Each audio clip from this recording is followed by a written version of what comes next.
Bagram Air Base, Afghanistan, a Special Operations Quick Reaction Force is loading aboard 2 helicopters, call signs Razor 1 and Razor 2.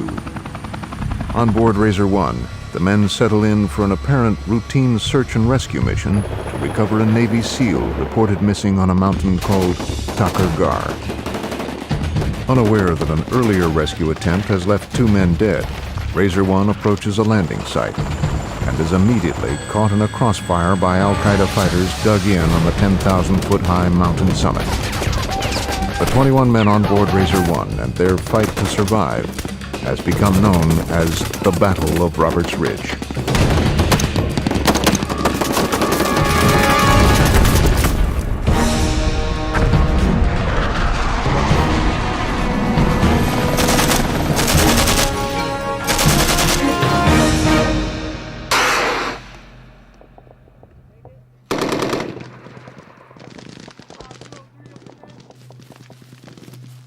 Where's that fire coming from?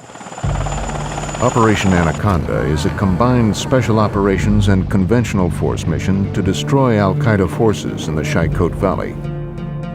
Located in eastern Afghanistan near the Pakistani border, the valley floor is at 8,500 feet and surrounded by snow-capped mountains. There were 3 villages within Shai-Kot Valley, and our special operators were convinced that there were about 150, maybe 200 foreign Al-Qaeda inside those villages.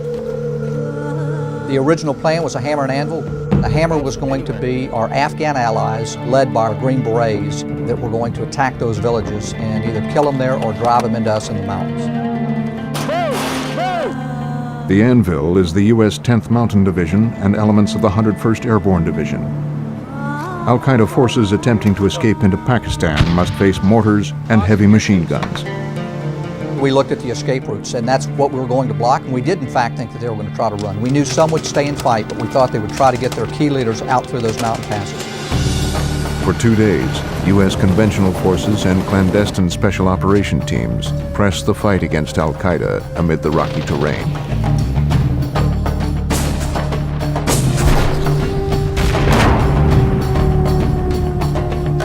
I'm here to tell you, those that we fought, those foreign Al-Qaeda, fought to the death.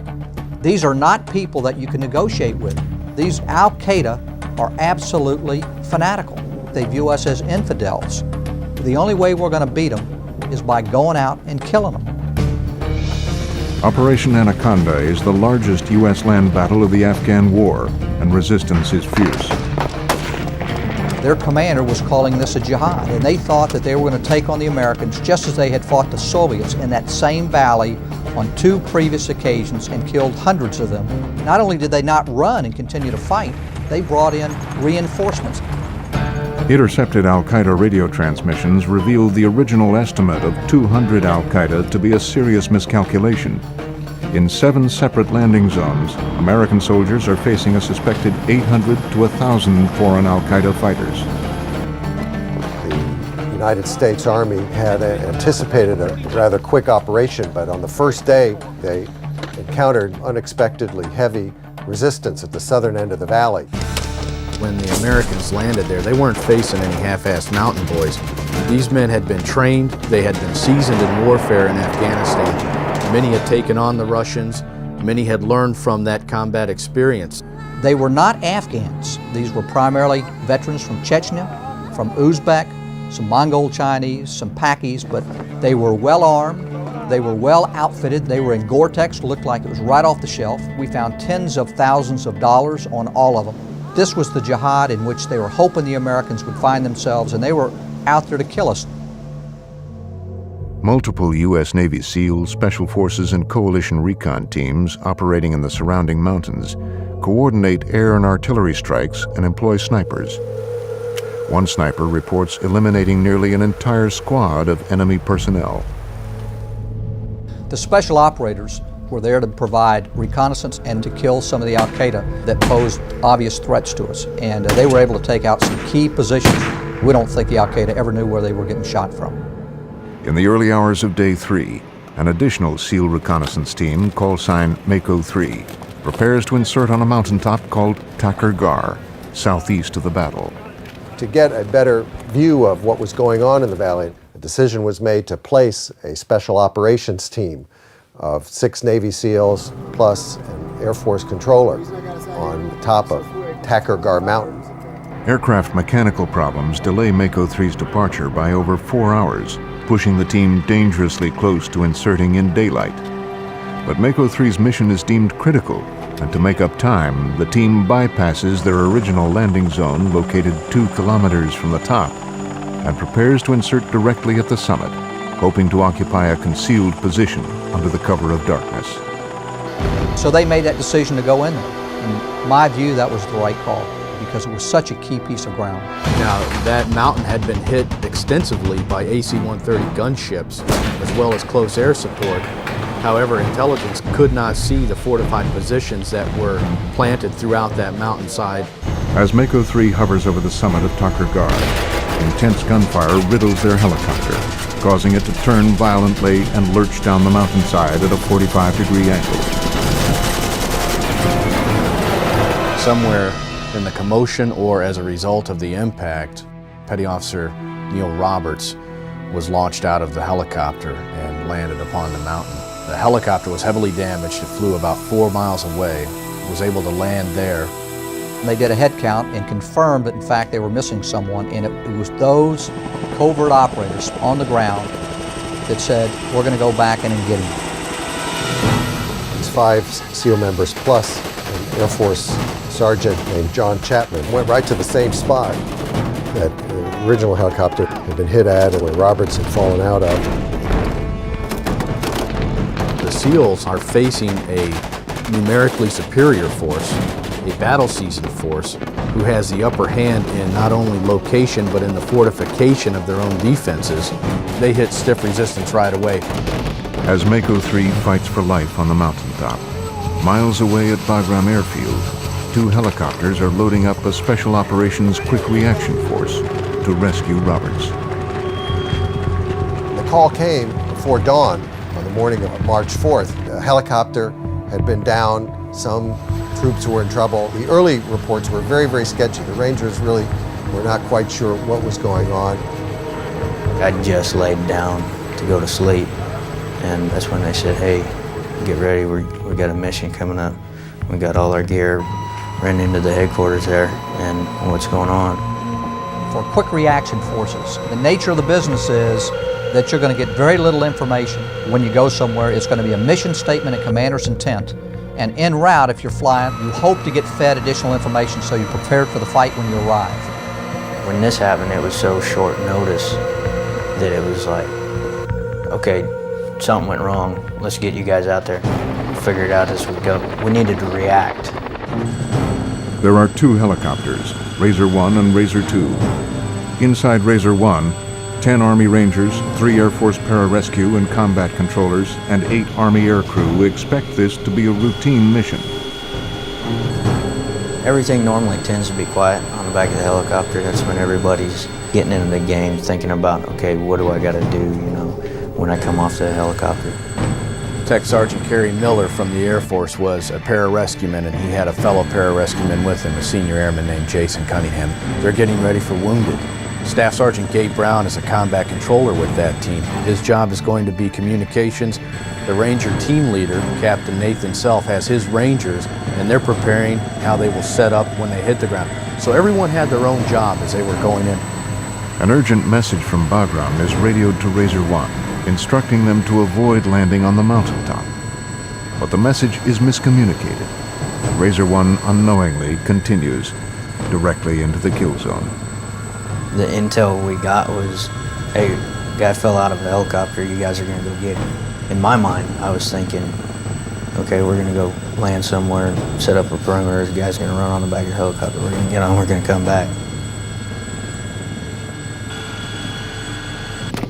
On the ground, Mako 3 has suffered 2 men dead, Neil Roberts and John Chapman, and 2 more badly wounded.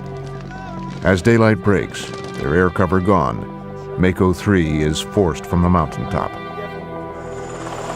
Primarily speaking to the men who were on Razor 1, which was the lead helicopter. They knew they were going in to get some guys out. But the specifics of what have happened to the previous helicopters that have taken fire and the enemy strongholds, they don't know in great detail. What it instead was, here's another mission, let's go knock it out, never really understanding the very bad situation that they were about to fly into.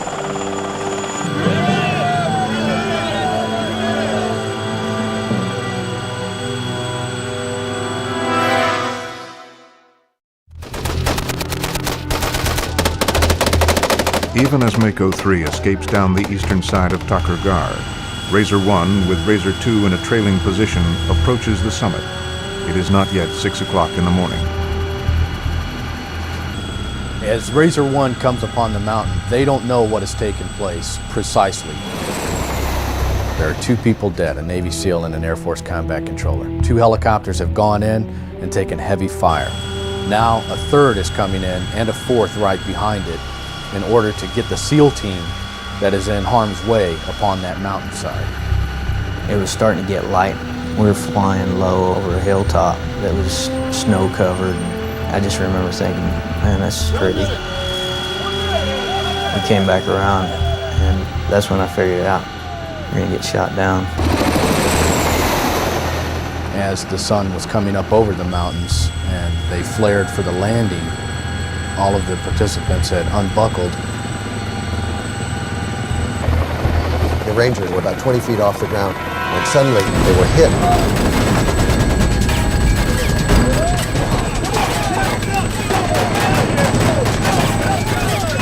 As many as 4 RPGs hit the helicopter. One of those RPGs hit at the rear at the point of the rotor blades, and it caused the helicopter to literally fall out of the sky. I was looking out the back, and then it was just like if you were to stand there and me run up behind you and just hit you with the shoulder as hard as I could. And there was pandemonium. There were shots coming in through every which way in the helicopter, ricocheting off the inside.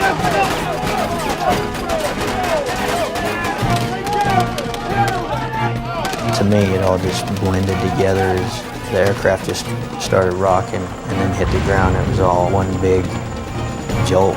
You're tied in, you got a snap link in, and trying to undo that and get out of the helicopter. It was a lot of commotion in there.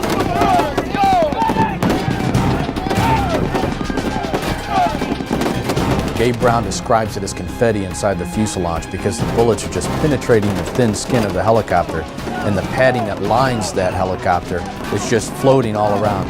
The first 30 seconds to a minute, it's all reflex. You're not thinking about what you're doing, you're just doing what you have to do. This thing becomes a 52-foot bullet magnet. They're fighting over each other, trying to get out so they can form a defense and throw something back the enemy's way. Inside the helicopter, each second lasts an eternity, as fate now becomes the hunter. I remember looking over my shoulder and seeing the sparks from the rounds hitting the equipment in the helicopter. I just looked back down, unsnapped myself, and got off the helicopter. I wasn't going to stick around to see what else was going on. One of the door gunners, a crewman for the helicopter, Army soldier by the name of Svitak, lays out a blast from his gun to provide cover for the troops, and all of the enemy shooting with machine guns and an RPG hits right near his position. He's killed instantly. The second man, Ranger Specialist Mark Anderson, is hit at the same moment, and now 2 men are dead within 15 seconds.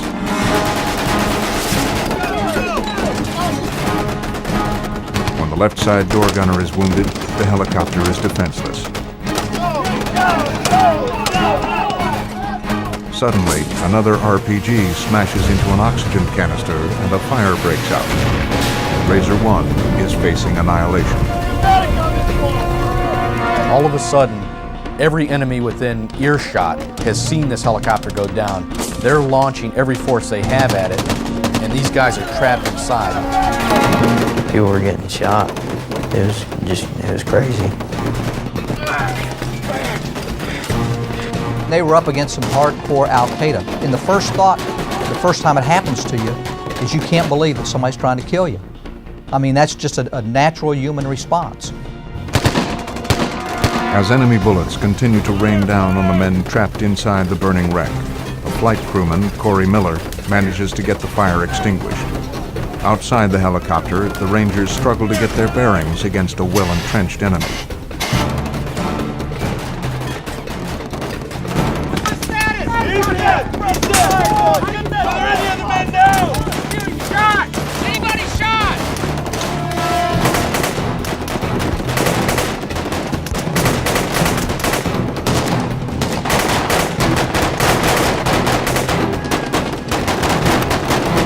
Everything just happens. Okay, bam, we're on the ground. You move, you don't think about it, you just move.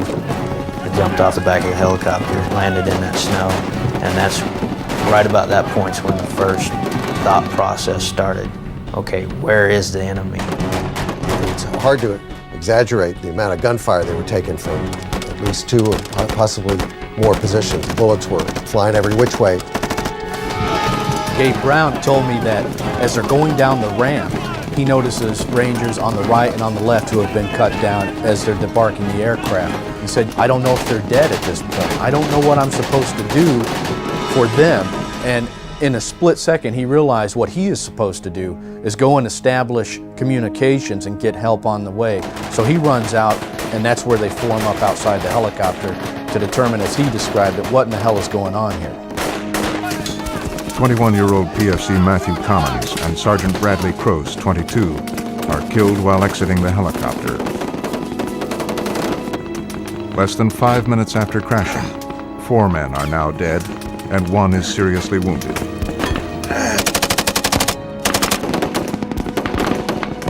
You don't have time to think about it. I went by and, I looked at him, and at that point, it wasn't real. You know, I look, okay, he's not with us anymore, and keep moving.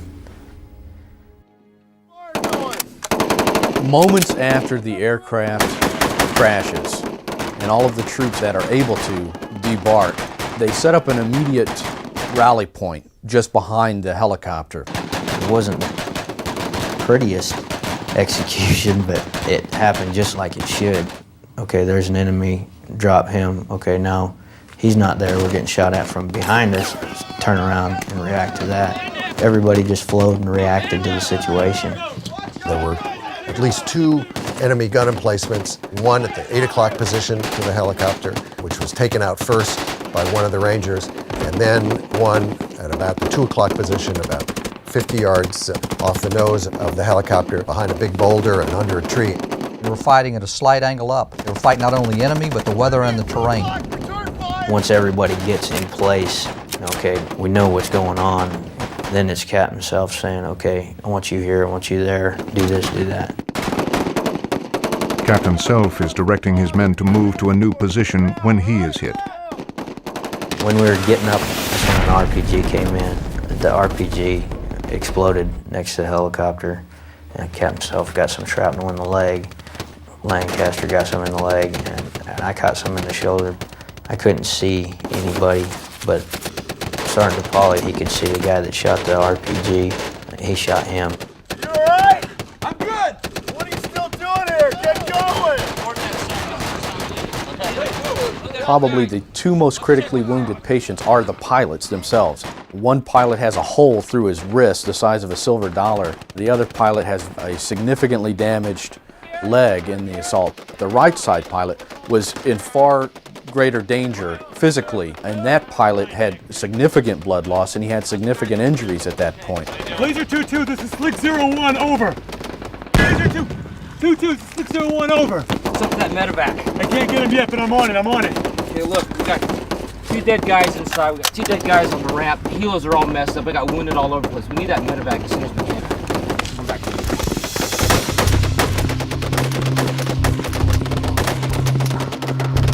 15 minutes after Razor 1 has gone down, nearly all the Rangers are hit. With 4 dead and 3 badly wounded, Razor 1 struggles to regroup and establish communication with air support. We didn't know where we were. We took a round in the helicopter, we're on the ground. And at this point, it's like, are we in the right spot? Are we where we're supposed to be? Staff Sergeant Gabe Brown took up a position about 20 yards behind the helicopter, working the radio to get in touch with some of the fighter jets that were overhead to try to bring some air power to bear on those Al-Qaeda gun positions. Gabe Brown, he's trying to get anybody on the net, in the air, any platform that he can get to say that he's got a problem. But he has a bigger problem than he realizes because none of the frequencies work. 0101, this is Slick 01. In addition to Brown's inability to make contact, their follow-on helicopter, Razor 2, has no idea of the situation on the mountaintop, where now the Rangers on the ground have eliminated 2 enemy positions but remain pinned down.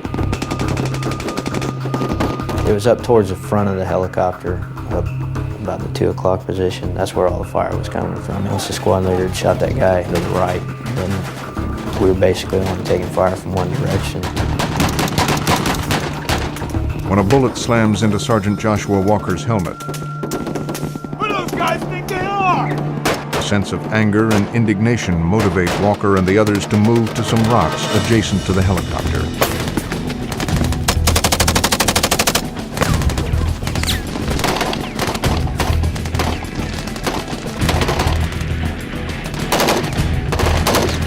What they do is they set up 2 positions behind a rock face. It's roughly 25 meters from the helicopter. What it does is it creates a buffer zone, and it gives them some cover, some concealment from the enemy where they can keep them at bay for the moment, knowing that there are more enemy converging on that location. As I was moving up on line, Captain Self had just got there prior to me. I moved up, and he was right to my left, and then Sergeant Walker was next to him, and then Totten Lancaster, he was right next to Sergeant Walker, so the 4 of us were right there together. And there was Gil and we're over on the right side. They were behind a different rock. Everybody ended up pretty close because there was only a couple spots to get down behind. I got bad guys up front by the trees and the big rocks at 2 o'clock. Does anybody see anybody else? Who's hit? I think Anderson and Cummins bought it. I saw them on the ramp. Where's Anderson? Where's Michelli? He's on the other side of the bird. Anderson's dead. Self decides his first move is to evacuate his wounded. As Self and Vance confer, enemy mortar fire begins zeroing in on their positions. He wanted to put the LZ behind us and bring in a medevac bird to get the casualties out. What do you think about putting it down there in that little saddle? And about that time is when a mortar round hit right where he wanted it, and he looked at me, he's like, well. Okay, that ain't gonna work. All right, it's time for plan B. Where's our air cover at? We gotta take the top of the hill before we can do anything. All right, ready? Let's go! As the Rangers are solidifying their position and the pararescuemen have started to treat the wounded, the enemy about 300 meters away and behind a hill where they could not see them had established a mortar position, and they were basically walking the mortars in. And what ended up happening was the shrapnel patterns were getting dangerously close to the wounded. It was like 2 different battles going on. They had their war that they were fighting, trying to keep the guys alive and treating them while we were fighting. One well-placed mortar would have wiped out the entire group right there. Jeez! Bullets are bombed! Up to the bullets! We're out of here! Get him inside and go to bracket us! So Kerry Miller made the call, let's get him out of the way of that shrapnel into a little bit of cover, which is an indication of the ferocity of that battle, that he chose to put them in a helicopter that is receiving enemy fire because that was the safest place for them at that point.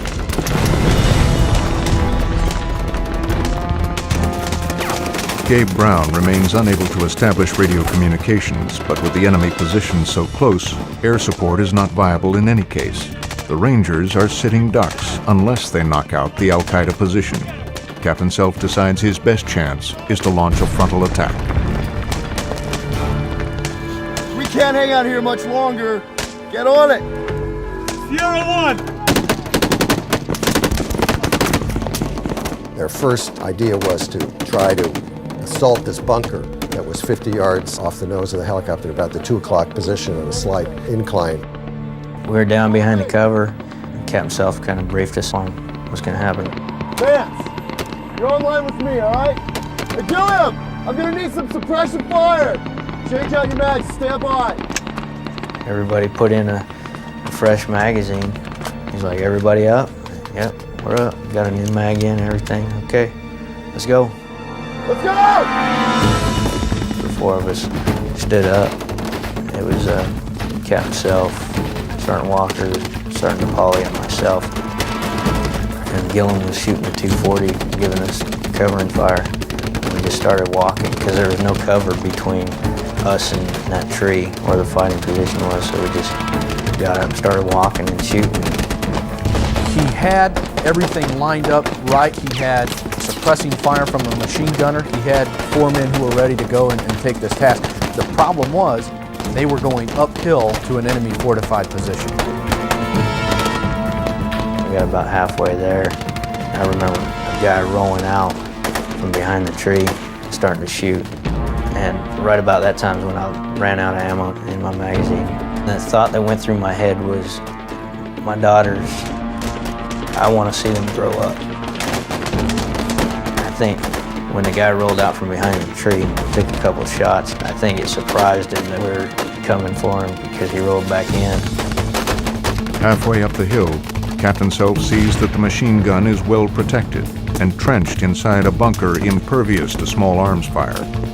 Realizing his situation, he orders the others to fall back.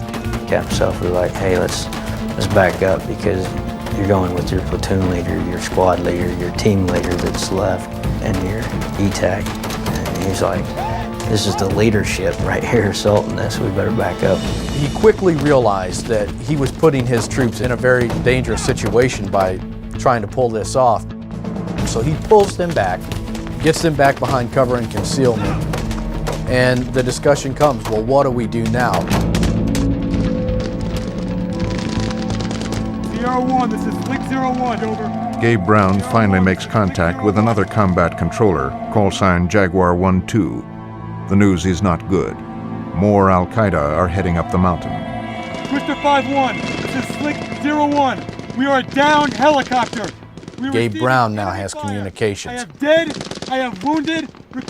Within that first hour, he is able to establish direct communication not only with rear party elements and with headquarters staff, but also with airborne platforms that are controlling close air support.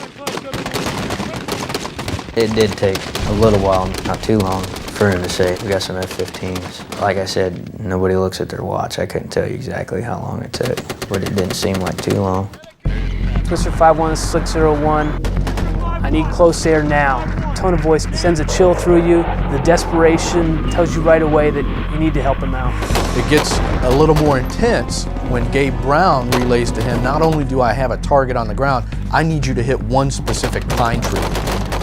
He tells us we're in the down helicopter, we're taking incoming fire, and we have enemy position 75 meters away. And then he does what we call a talk on, where he starts to describe the area. The enemy is at 2 o'clock from the nose of the helicopter. They're 75 meters from us. I need guns only. I want passes north to south. Chris Short kind of steps back and says, okay, let me get this straight. I'm moving at 575 miles an hour. You want me to use an air-to-air cannon, and you want me to hit a specific pine tree that's 50 meters away from the good guys. And Gabe Brown got back on the radio and said, that's exactly what I want. Hey, I can't see up the hill. Give me a fix on the bunker from your position. I need to check. The Rangers are 25 meters in front of Brown, who is unable to see the bunker from his rock. So Vance must relay a verbal picture of the terrain and enemy positions. Brown transmits this information to the F-15s overhead. Gabe had asked me, he said, I can't see where's it at. I told him, bring the planes in from this direction over here off our right. Shooting a 20 millimeter cannon 50 meters from you is not something you want to practice doing. It's just something that kind of had to happen. Guns only! I did not want to overfly his position. I wanted to fly parallel to his position. If I screwed it up short or long, the bullets wouldn't harm him, they'd go into the mountain. We make a first pass rolling in and we tell him we're rolling in north to south and that we have the helicopter in sight.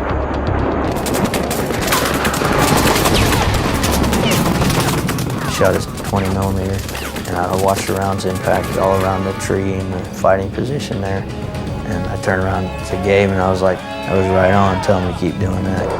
I heard him say good guns, more guns on that target. If we put guns in those trees, we'll kill these guys.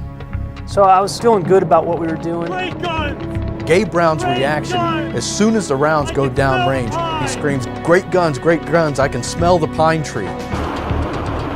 Short coordinates with his wingman and they make 5 more strafing runs. The Rangers get a breather, but the bunker remains intact. 2 more planes show up and now join the battle. I get a call from Clash 7-1 about 3 minutes later. Clash 7-1 is 2 F-16s about 110 miles out, which is good news for me. It tells me we've got somebody inbound and somebody to help the situation. Not only is it the 18th Fighter Squadron who answers the call, it's the squadron commander himself. Clash 7-1 arrives on station as Junior Short and his wingman leave to refuel. I talked immediately to Slick 01, and I immediately gave about a 250 round burst right onto the target area he wanted.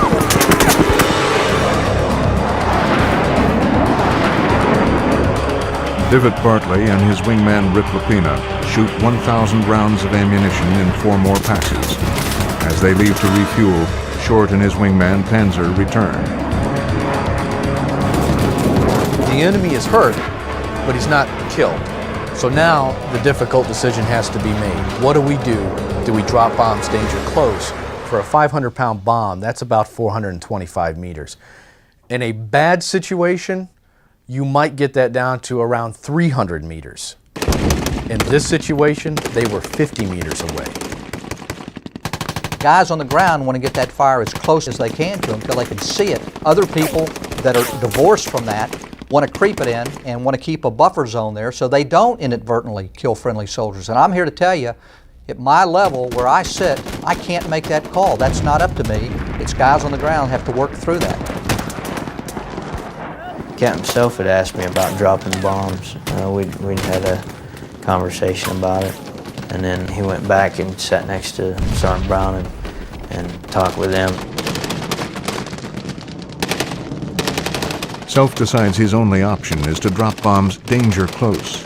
Brown and the pilots walk bombs up the back of the hill towards the bunker, decreasing the distance by half with each bombing pass. After only 2 runs, Short and his wingman receive orders to leave the area. Incredible frustration. I don't think there's any other way to put it. I still had 2 bombs that I wanted to get off. I got back on the radio and told the AWACS that we still had weapons on board and needed to go back into the operating zone. And they said, no, you're told to RTB, return to base. As the 2 F-15s leave, Bartley and his wingman are startled to hear Brown now requesting a bomb drop 50 meters from the Rangers' forward position. He wanted it moved up right onto the bunker. But having flown F-16s for a number of years and flown close air support for a long time, I knew that I needed to make sure that I didn't kill them rather than the enemy. So I didn't want to bomb on the bunker, which was on the top of the mountain, where they would have taken direct fragments from those 500-pound bombs. Divot Bartley was so concerned of how close they were that he would not let his wingman drop a bomb. He said if a bomb dropped and it killed friendlies, I didn't want him to live with that for the rest of his life. That's how dangerous a situation this had become. I was definitely concerned that we could mess this up. When you're inside danger close, you need to get the ground commander's initials that they understand that you're dropping on their position. Class 7-1, this is Razor 1 actual. Razor 1 actual. To understand we are danger close. It's accepting responsibility on the ground, saying, hey, no kidding, we really do want it that close. And here's a guy in charge, this is his initials to do that. And that's just Captain Self saying, hey, I'll take responsibility for it. Make them count, boys. Stay on them, I'm gonna get the boys down. Roger. When the last bomb is dropped, it is so close that Gabe Brown can hear the bomb in the air. It makes a rocketing sound, like a shaking sound. The last bomb that he dropped was about 75 meters from us. When it hit on the reverse slope of the hill, and there was dirt and everything falling all around us. And his comment on the radio was something I'll never forget. And Slick 01 said, "Whoa, you almost got us with that one. Can you get it a little closer to the bunker?"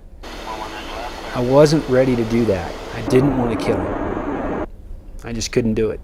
At this time, Bartley and Lapina are also ordered to depart the area, effectively removing all air support for the Rangers on the ground.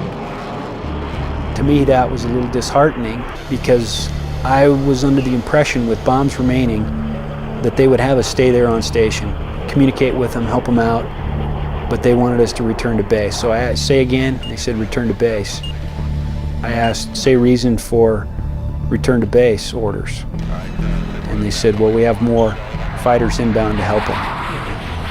I knew that wasn't necessarily true. We really didn't have any fighters there to help them out for the next couple hours. With the bunker damaged but not destroyed, for Razor 1 still taking fire on Takur Ghar, the battle is not over, and neither is the dying. Despite strafing and bombing, the Al-Qaeda bunker position is not destroyed and remains a danger to helicopters attempting evacuation. Nothing short of a direct hit is needed to take it out. That solution comes unexpectedly from an unmanned vehicle flying overhead, a Predator surveillance craft. It turns out that this Predator UAV was owned and operated by the Central Intelligence Agency. Not only did it have a camera up on it, it also had a Hellfire missile. The UAV comes in and it takes out the bunker in one shot. The bunker is destroyed and the situation calm when the Rangers are reinforced by Razor 2, who arrive on the summit after 4 hours of climbing up the steep mountainside. All told, they figured were about 8 enemy dead, although it was unclear how many had been killed in the assault by the Rangers. The Rangers also came across the bodies both of the Navy SEAL Neil Roberts and of Air Force Tech Sergeant John Chapman. The hill appears to be secure as the Rangers radio for medical evacuation. The medics begin to move the wounded in preparation for expected departure. There wasn't very many of us, and it took about 6 guys to go back down the hill and bring one body up. And you had the pararescue guys going down there, working on the casualties and moving them. Suddenly they find themselves under attack again, not from the mountaintop, but from positions behind the helicopter, down the hill. We started taking fire from about 300 meters away. I heard the rounds impacting around me. Several of the Rangers had begun to carry one of the wounded away from the helicopter up to the mountaintop where they expected to be evacuated. They dropped this litter, leaving the wounded soldier who was on it out in the open. It's pandemonium. One of the Rangers keeps darting out to try to pull him to safety. He goes out once, twice, finally a third time he's able to move the guy. It was just another example of the selflessness and the courage that these soldiers showed to try to not only protect themselves but save one another.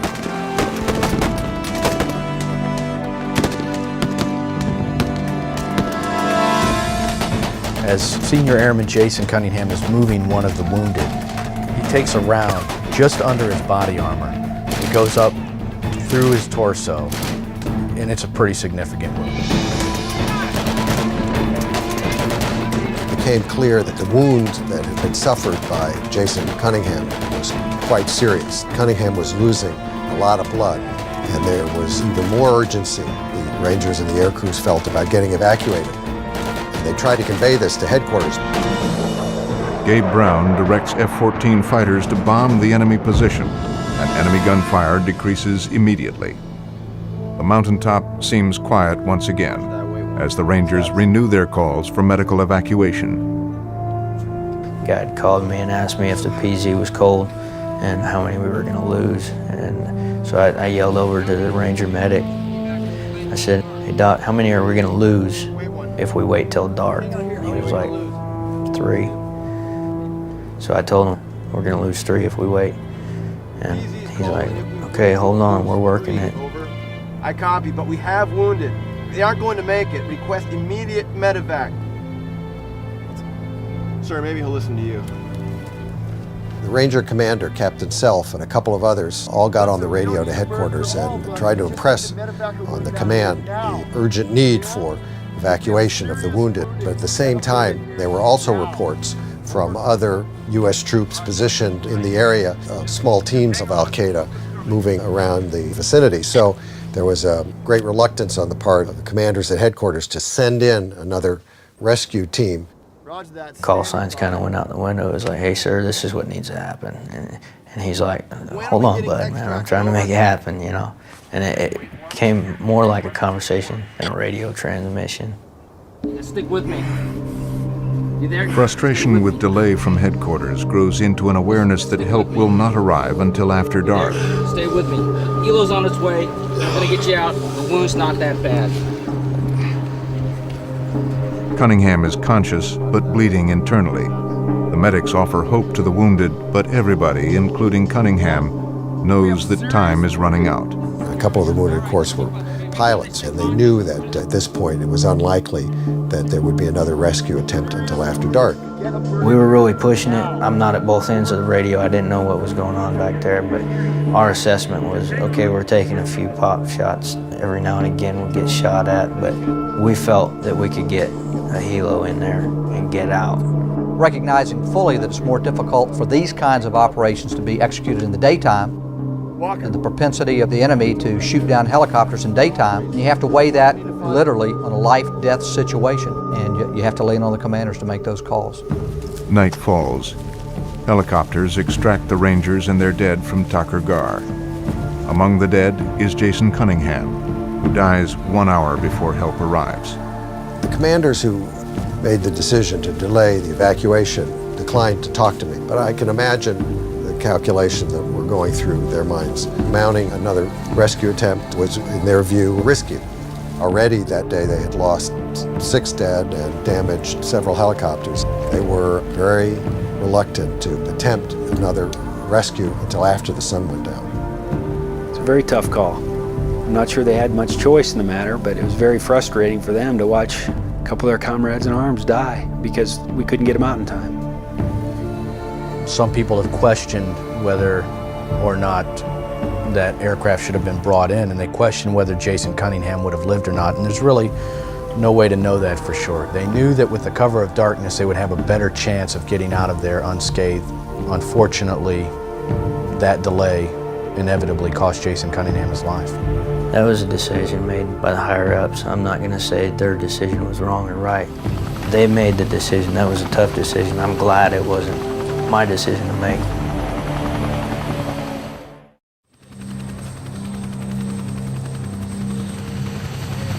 The fight on Takur Ghar is over, and 7 men are dead. But a lingering question remains.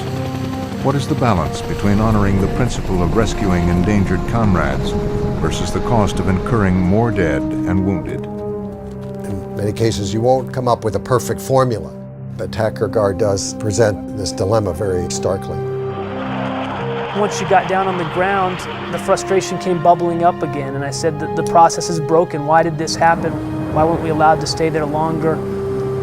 Why wasn't the command and control better? Why didn't I know as soon as the helicopter went down? Why did it take so long? A lot of things that were out of people's control, but the frustration was there. Well, after we got back, first thing that the group commander asked me is, how low did you go? And I looked him directly in the eye and I said, sir, don't ask. But I immediately took my heads-up display tape that recorded the event and I showed it to him on the 6-foot TV screen, played it right there in front of him so he could see exactly how low I got. He never said another word to me. The fog of war as a excuse is not prevalent in what took place on Takur Ghar. There was a fog of war. I think it was thrown out too quickly as a reason for some of the problems. For example, fog of war was attributed to the communication problems, that radios had been shot or frequencies were not correctly used, and that was not at all what happened. What happened was there was a scramble, some men came together, they put their experience to the test, they put their courage on the line, they came up with a solution, and they saw it through. I don't look at myself as a combat vet or anything like that. I don't think of myself like that. None of us that were in that battle want it to be a big deal. I'm just out there doing my job.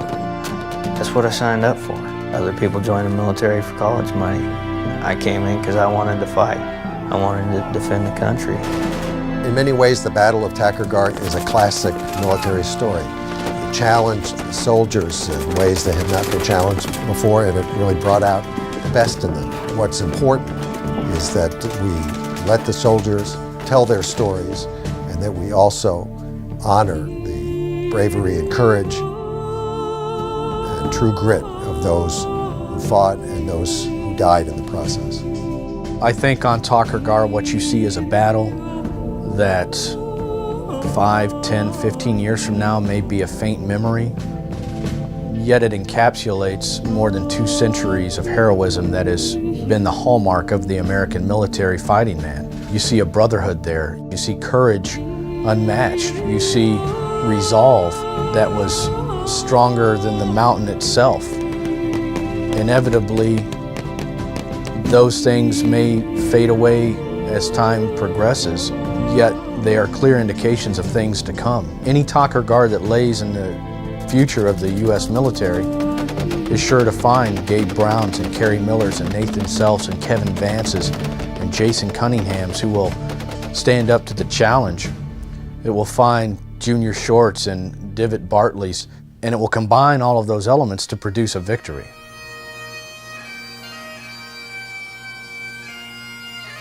People ask, has it changed you, mentally, emotionally? I really don't know how to feel about it. Whenever someone starts talking about it, I catch myself just sitting there, picking a spot and staring at it and just thinking. And pictures come back in my head, trying to, remember. And that's one thing that I don't ever want to forget was the guys that we lost. That's kind of the first thing I always think about whenever this topic comes up is the guys that we lost. That's the most important thing.